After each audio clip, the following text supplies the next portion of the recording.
శ్రీమాత్రే నమః. అందరికీ నమస్కారం అండి. ఎవరు అవునన్నా కాదన్నా వృశ్చిక రాశి వారికి ఆగస్టు 5, 6, 7, 8 రోజులలో జరగబోయేది ఇదే. భూమండలంలో ఎక్కడున్నా ఈ వీడియో చూడండి. మరి వృశ్చిక రాశి జాతకుల జీవితంలో ఈ 4 రోజులలో ఏం జరగబోతుంది, ఈ పూర్తి అంశాలన్నీ కూడా ఇప్పుడు ఈ వీడియో ద్వారా తెలుసుకుందాం. కాబట్టి ఈ వీడియోని ఎక్కడా స్కిప్ చేయకుండా చివరి వరకు చూడండి. అప్పుడే మేము మీకు ఏం చెబుతున్నామో పూర్తిగా అర్థమవుతుంది. అలాగే జై శ్రీరామ్ అని కామెంట్ చేయండి. జ్యోతిష్య శాస్త్రంలో ప్రతి రాశికి ఒక ప్రత్యేక స్థానం, ఒక విలక్షణమైన స్వభావం ఉంటాయి. ఆ కోవలో వృశ్చిక రాశికి ఒక విశిష్టమైన గుర్తింపు ఉంది. ఈ రాశి చక్రంలో 8వ స్థానంలో ఉండే వృశ్చిక రాశి మిగిలిన రాశుల కంటే ఎంతో భిన్నమైనది మరియు లోతైనది. వీరిని అర్థం చేసుకోవటం ఒక సవాలు. కానీ ఒకసారి అర్థం చేసుకుంటే అంతకంటే గొప్పవారు దొరకరు. వీరు లోతైన సముద్రమంత మనసు, అగ్నిపర్వతమంత పట్టుదల, ఏదైనా సాధించాలనే తపన మీ సొంతం. మీరు మామూలు వ్యక్తులు కారు. మీరు యోధులు. జీవితంలో ఏ కష్టం వచ్చినా వెనుకాడరు. గడిచిన కొన్ని నెలలుగా, కొన్ని రోజులుగా మీలో చాలా మంది పడుతున్న వేదన, అనుభవిస్తున్న సంఘర్షణ నాకు తెలుసు. ఎందుకు ఇలా జరుగుతుంది, నేను ఏ తప్పు చేయకపోయినా ఎందుకు ఈ ఇబ్బందులు, ఇంట్లో ప్రశాంతత ఎందుకు కరువైంది, పనిచేసే చోట ఎంత కష్టపడినా గుర్తింపు ఎందుకు రావటం లేదు, మనసు ఎందుకిలా అలజడిగా ఉంది, ఇలాంటి 100 ప్రశ్నలు మీ మదిని తలుస్తుండవచ్చు. పైకి మీరు గంభీరంగా, ధైర్యంగా కనిపిస్తున్నా లోపల ఒక అంతు చిక్కని తుఫాన్ మిమ్మల్ని అతలాకులతలం చేస్తుందని నాకు తెలుసు. మీరు ఒంటరి వారు కాదు. ఈ రోజు మనం ఈ తుఫాను వెనుకొన్న కారణాలను, ఆ చీకటిలో దారి చూపే వెలుగు కిరణాలను, గ్రహాలు మనకు అందిస్తున్న దివ్యమైన సందేశాన్ని అర్థం చేసుకుందాం. ఇది కేవలం జ్యోతిష్యం కాదు, మీ ఆత్మస్థైర్యాన్ని మేల్కొలిపే ఒక స్నేహితుడి ఆత్మీయ సంభాషణ. మొదటిగా మనం ప్రస్తుతం మీరు ఎదుర్కొంటున్న అతిపెద్ద సవాలు గురించి మాట్లాడుకుందాం. మీ సుఖస్థానమైన 4వ ఇంట్లో రాహువు ప్రవేశించడం. ఇదే మీ ప్రస్తుత మానసిక అశాంతికి మూల కారణం. 4వ ఇల్లు అంటే ఏంటి అంటే అది మన ఇల్లు, మన తల్లి, మన మనశ్శాంతి, మన వాహనాలు, మన ఆస్తులు, మన గుండె లోతుల్లో ఉండే అసలైన సంతోషం. అలాంటి ప్రశాంతమైన చోట మాయాగ్రహమైన రాహువు వచ్చి కూర్చున్నాడు. రాహువు స్వభావం ఏంటి? అసంతృప్తిని కలిగించడం, లేనిదాన్ని ఉన్నట్లు, ఉన్నదాన్ని లేనట్టు చూపించడం, ఒక తెలియని వెలితిని, అభద్రతా భావాన్ని సృష్టించడం. అందుకే ఈ మధ్య కాలంలో మీరు మీ ఇంట్లోనే పరాయి వాళ్ళలా భావిస్తూ ఉండవచ్చు. నలుగురి మధ్య ఉన్న ఏదో తెలియని ఒంటరితనం ఇంట్లో అడుగు పెట్టగానే ప్రశాంతంగా ఉండాల్సిన మనసు అనవసరమైన ఆలోచనలతో, ఆందోళనతో నిండిపోతుంది.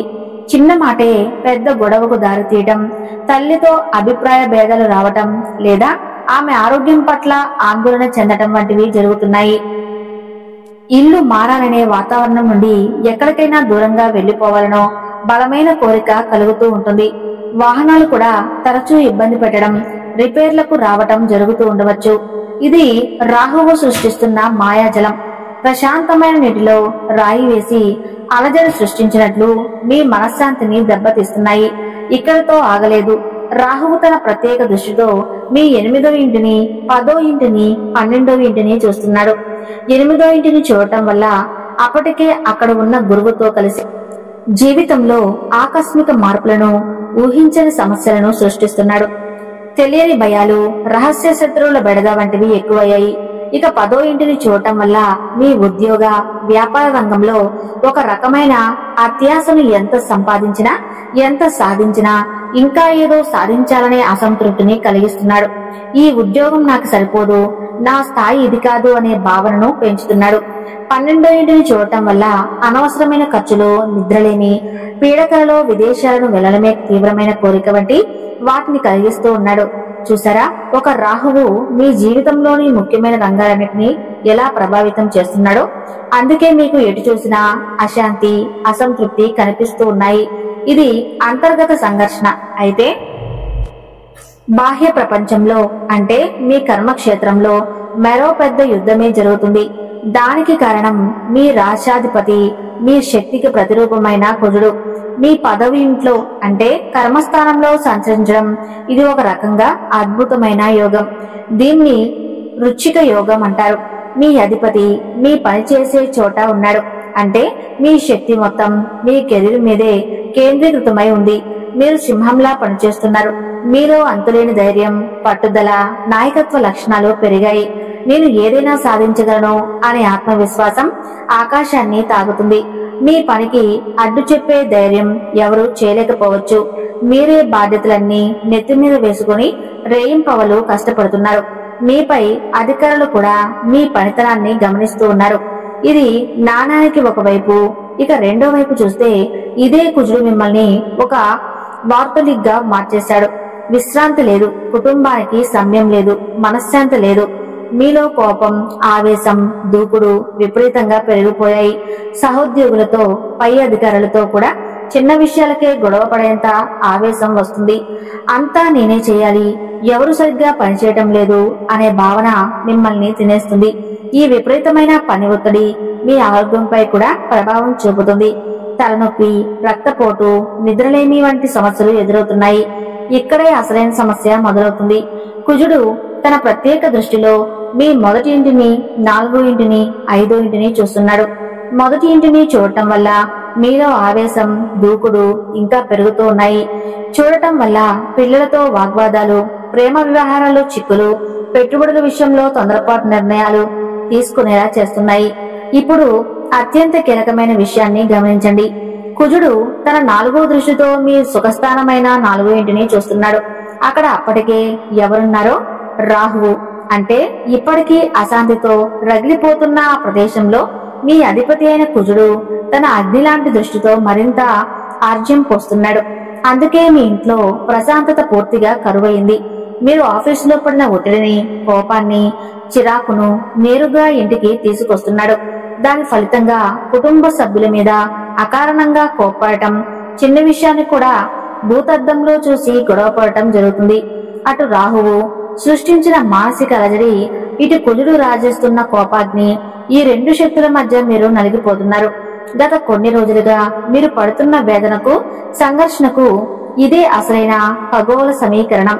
అయ్యో, అన్నీ ఇలాగే ఉన్నాయా? మాకు మంచి జరగదా? ఈ కష్టాల నుండి గట్టెక్కే మార్గమే లేదా అని మీరు నిరాశ పడుతున్నారని నాకు తెలుసు. ఆగండి, నేను ఇప్పటి వరకు చెప్పింది కేవలం సమస్యలు మాత్రమే. ప్రతి సమస్యకు ఒక పరిష్కారం ఉంటుంది. ప్రతి చీకటి రాత్రి తర్వాత సూర్యోదయం ఉంటుంది. ఆ సూర్యోదయమే, ఆ దివ్యమైన వెలుగే, ఆ భగవంతుడి అభయహస్తమే మీ అష్టమ స్థానంలో ఉన్న దేవగురువు బృహస్పతి. అవును, మీరు విన్నది నిజమే. అష్టమ గురువు అనగానే అందరూ భయపడతారు కదా. అది ఇంకా పెద్ద కష్టం కదా అని మీరు అనుకోవచ్చు. లోకం చెప్పే అసంపూర్ణమైన మాటలను నమ్మకండి. అష్టమ గురువు అంటే ఒక కఠినమైన కానీ ప్రేమగల ఉపాధ్యాయుడు లాంటివాడు. ఆయన మనల్ని శిక్షించడానికి రాడు. మనకు కొన్ని కఠినమైన పాఠాలు నేర్పి మనల్ని శుద్ధి చేసి మనల్ని ఉన్నతమైన వ్యక్తులుగా తీర్చిదిద్దడానికి వస్తాడు. 8వ ఇల్లు అంటే ఆకస్మిక సంఘటనలు, అవమానాలు, కష్ట నష్టాలు మాత్రమే కాదు. అది మన లోపల దాగి ఉన్న అంతుచుక్కని శక్తిని, మన పూర్వ పుణ్యానికి, వారసత్వ సంపదనకు, గూఢమైన ఆధ్యాత్మిక జ్ఞానం, అంతర్దృష్టిని కూడా కేంద్రం. అలాంటి చోట జ్ఞానకారకుడైన గురువు రావడం అంటే ఆయన మిమ్మల్ని బయట ప్రపంచం నుండి కాసేపు దూరం పెట్టి మీ లోపలికి మీరు చూసుకునేలా చేస్తున్నాడు. నిజమైన శత్రువు బయట లేడు, మీ లోపలే ఉన్నాడు. మీలోని బలహీనతలే ఈ శత్రువులు. వాటిని తెలుసుకుని జంచు అనే గురువు మీకు ఒక గొప్ప ఆధ్యాత్మిక శిక్షణ ఇస్తున్నాడు. ఈ కాలంలోనే మీకు నిజమైన స్నేహితులెవరో, శత్రువులెవరో స్పష్టంగా తెలుస్తుంది. మీరు మోసపోయిన విషయాలు బయటపడతాయి. మిమ్మల్ని మీరు పునఃసమీక్షించుకునే ఒక సువర్ణ అవకాశాన్ని గురువు మీకు అందిస్తూ ఉన్నాడు. ఇది గురువు చేసే సహాయంలో కేవలం మొదటి భాగం మాత్రమే. అసలైన అద్భుతం ఇప్పుడు మొదలు కాబోతుంది. అదే గురువు యొక్క దివ్యమైన అమృతం. మైన చూపులో గురువు తాను ఉన్న చోటు కన్నా తాను చూసే చోటుకి ఎక్కువ శుభాన్ని కలిగిస్తున్నాడు. గురువు తన 5వ, 7వ, 9వ ప్రత్యేక దృష్టిలతో 3 అద్భుతమైన స్థానాలను సృష్టిస్తున్నాడు. అందుకే ఇంట్లో ఎన్ని గొడవలు జరుగుతున్నా పరిస్థితి చేదాటిపోవడం లేదు. చివరి నిమిషంలో ఎవరో ఒకరు సర్ది చెప్పడం లేదా మీకే జ్ఞానోదయం కలిగి మౌనంగా ఉండటం జరుగుతుంది. తల్లితో సంబంధాలు పూర్తిగా తెగిపోకుండా గురువు కాపాడుతున్నాడు.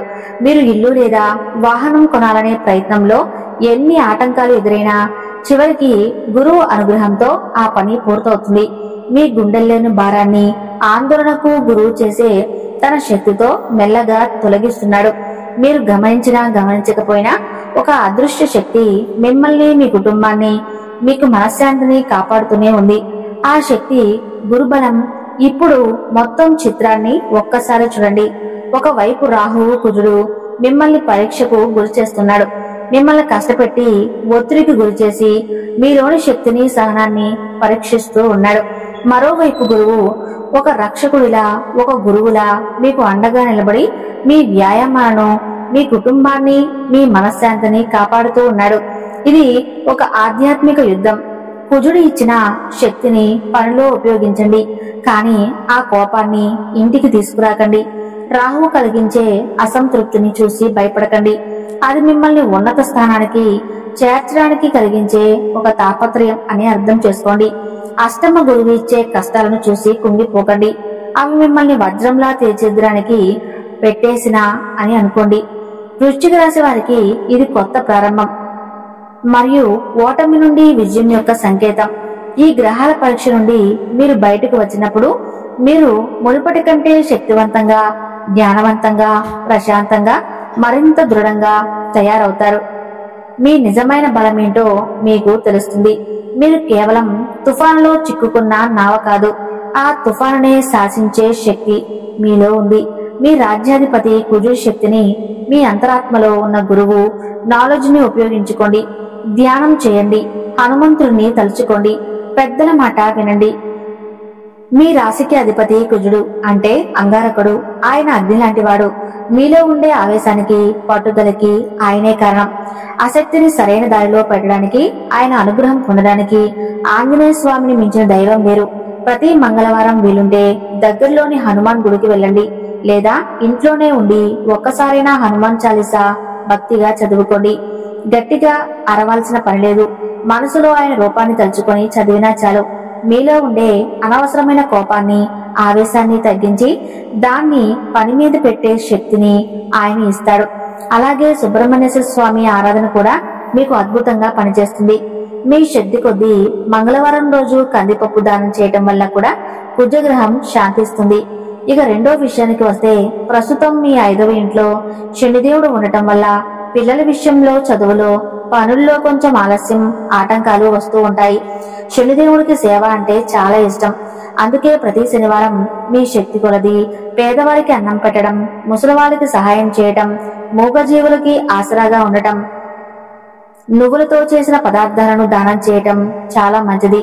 మీరు చేసే ఈ చిన్న సేవకు ఆయన సంతోషించి మీకు వచ్చే ఆటంకాలను తొలగిస్తాడు. అలాగే మీ 4వ ఇంట్లో రాహు ఉండటం వల్ల ఇంట్లో కొన్నిసార్లు ప్రశాంతత లోపిస్తుంది. దీనికోసం రోజు దుర్గాదేవిని తలుచుకోవటం, ఇంట్లో దీపం పెట్టేటప్పుడు అమ్మవారిని స్మరించుకోవటం వల్ల ఇంట్లో సానుకూల వాతావరణం నెలకొంటుంది. చివరిగా చాలా ముఖ్యమైన తేలికైన పరిహారం. మీరు ఎంత పని ఒత్తిడిలో ఉన్నా, బయట ఎన్ని సమస్యలున్నా మీ వాళ్ళతో అంటే మీ భాగస్వామితో, కుటుంబ సభ్యులతో కాసేపు మనసు విప్పి మాట్లాడండి. 8వ ఇంట్లో గురువు, శుక్రుడు ఉండటం వల్ల కొన్నిసార్లు అపార్థాలు రావచ్చు. వాటిని పెరగనివ్వకండి. అలాగే రోజు ఉదయం స్నానం చేశాక 15 నిమిషాలు ప్రశాంతంగా కూర్చుని ఓం నమ శివాయ అనే మనసులో తలుచుకోండి. శివుడు ప్రశాంతతకు, ధైర్యానికి ప్రతీక. ఈ చిన్న చిన్న పనులు మీలో ఆత్మవిశ్వాసాన్ని నింపుతాయి. గ్రహాల చెడు ప్రభావాన్ని తగ్గించి మంచి ఫలితాలు మీకు అందేలా చేస్తాయి. భయపడకండి, ధైర్యంగా ముందుకు సాగండి. అంతా మంచి జరుగుతుంది. ఈ వృశ్చిక రాశి వారి గురించి తెలుసుకున్నారు కదా. ఈ వీడియో గనక మీకు నచ్చినట్లయితే తప్పకుండా లైక్ చేసి జై శ్రీరామ్ అని చిన్న కామెంట్ చేయండి.